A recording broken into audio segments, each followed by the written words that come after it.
those are some ball-busting squirrels right there. Let me tell you, and they're smarter than what people think they are.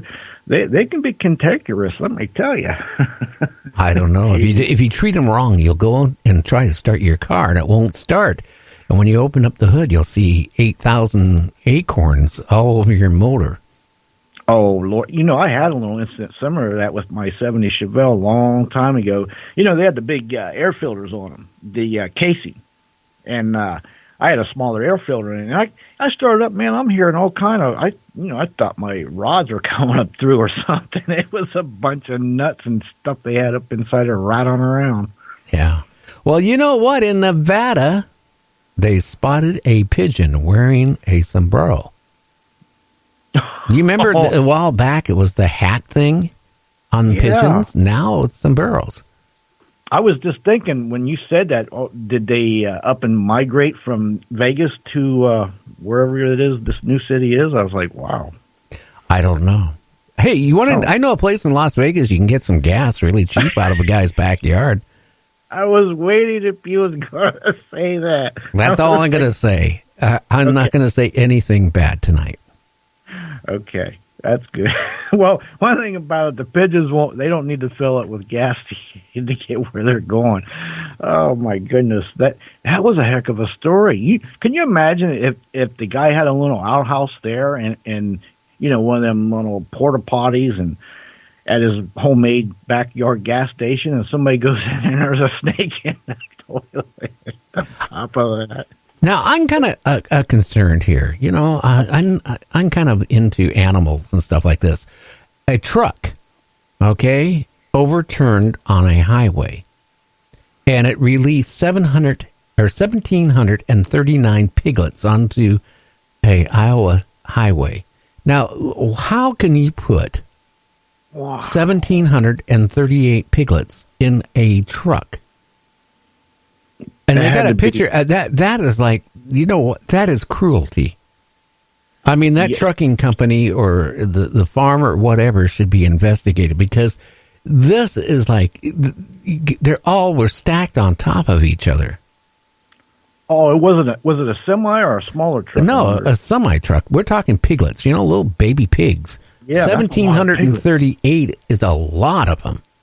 Oh yeah, that is a lot of them. My goodness, it's a wonder they didn't get killed when they wrecked or whatever. But that is, man. No, the responders, rescue responders had to, catch them, and it was horrible. The truck was overturned, but it was a nightmare. Again, for animals, even if they're going to go for slaughter or whatever is going to happen to them.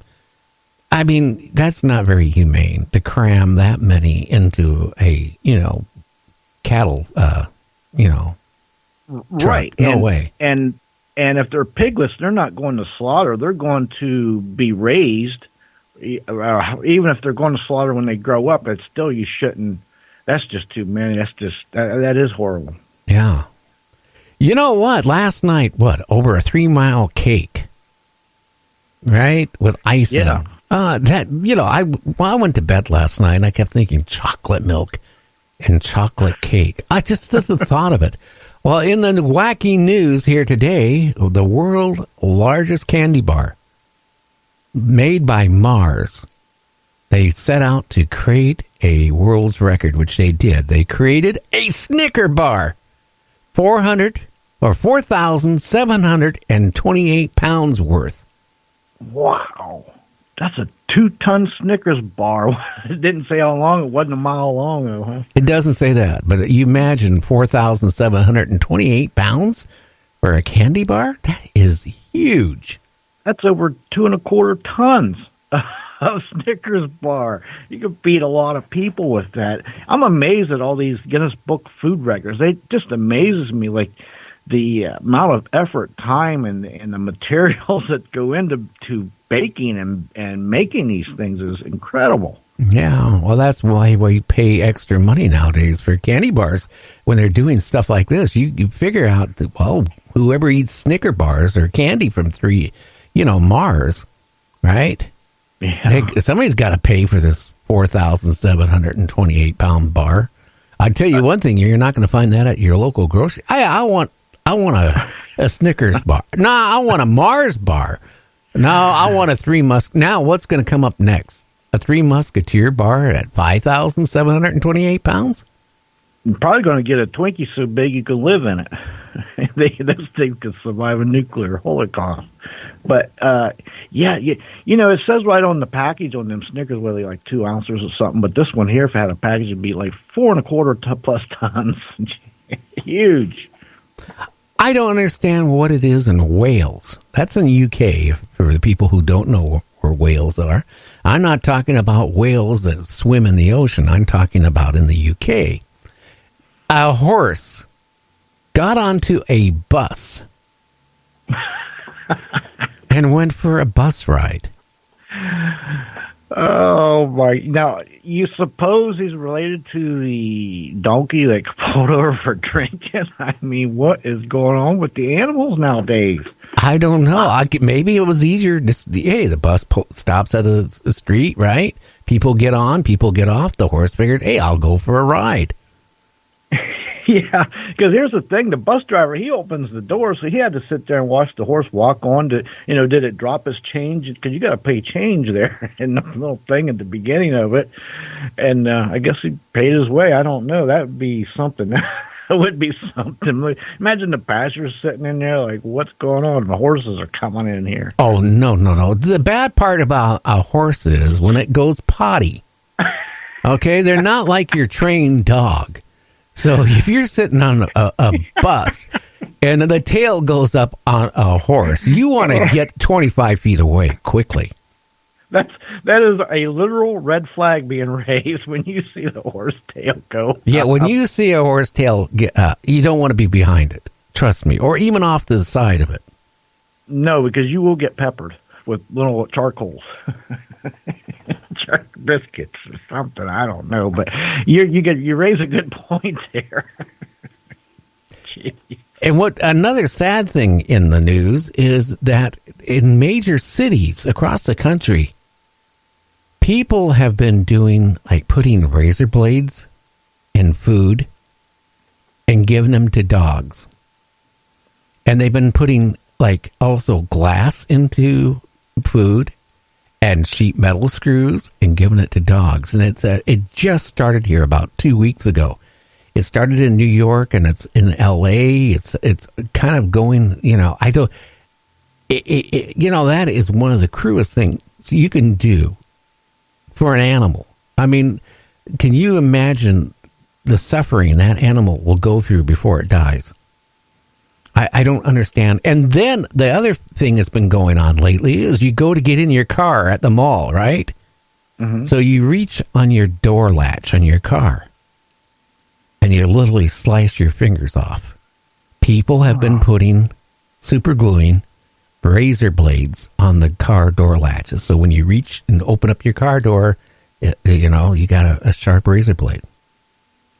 What is wrong with people? That is just, that's terrible. I'll tell you one thing. If I ever caught anybody doing that, it wouldn't be good. I don't know. It's society right now. It's really, these things kind of go in cycles.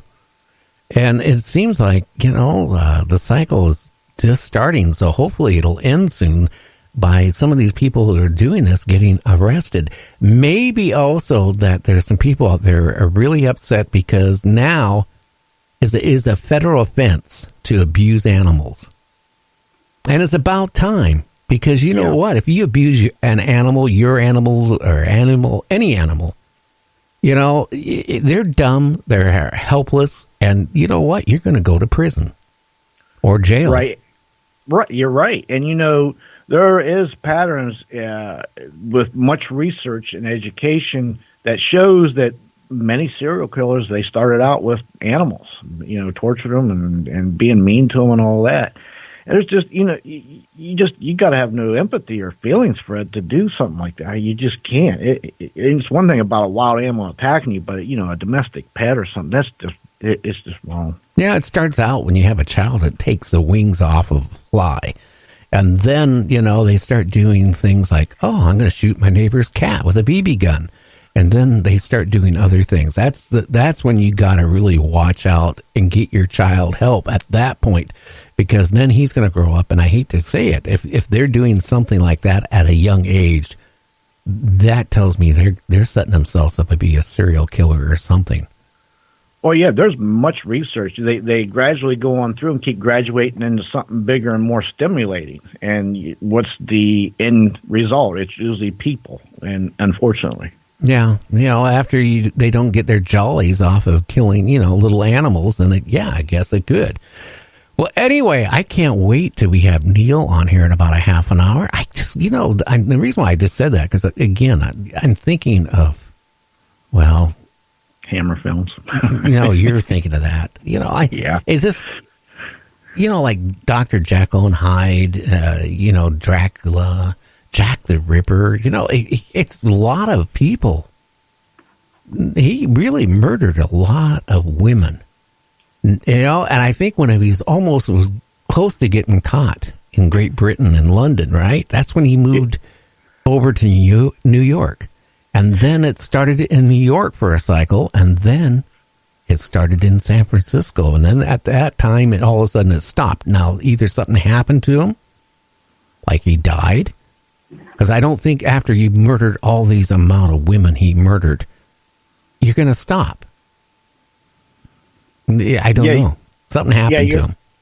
Yeah, you're right. Usually when people, here's the thing, serial killers never stop. The only reason they stop is either in jail or they're dead. Honestly, it's something I don't think they ever can quit. They may take some space between sometimes, but I don't think they could ever just say, well, I'm going to quit. I don't think it's like that. And the cases in New York that followed right after that. Okay, we have to talk about that after the break. We'll be back in 2.5 minutes. You're listening to James Krischbaum and me, Gary, on Night Dreams Talk Radio.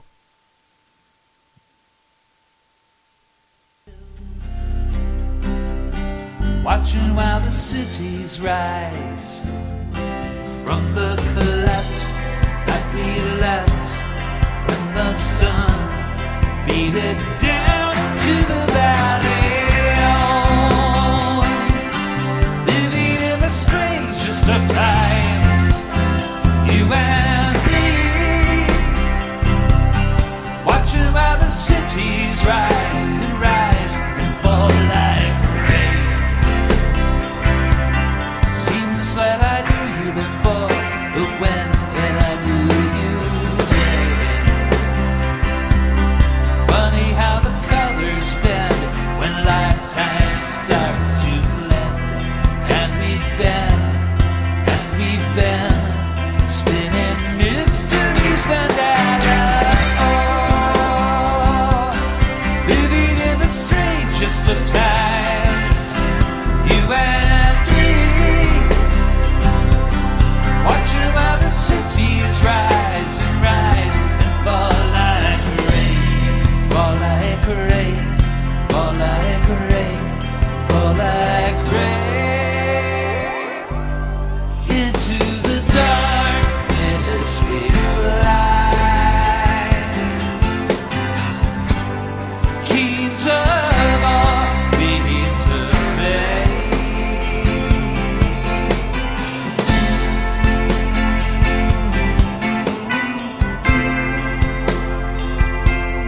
Who am I? Wherever are my armies of destiny? I guess I could capture every butterfly I see, for I see past my crown how my battlements are coming down. We're living in the strangest of times, you and me, watching while the cities rise and fall like rain. Do you have a paranormal story you want to share on Night Dreams Talk Radio? You could be a guest. Email us at nightdreamstalkradio@gmail.com. Please check out the Night Dreams Talk Radio website at www.nightdreamstalkradio.com. Also, if you want to keep our show free of advertising, just hit the donate button.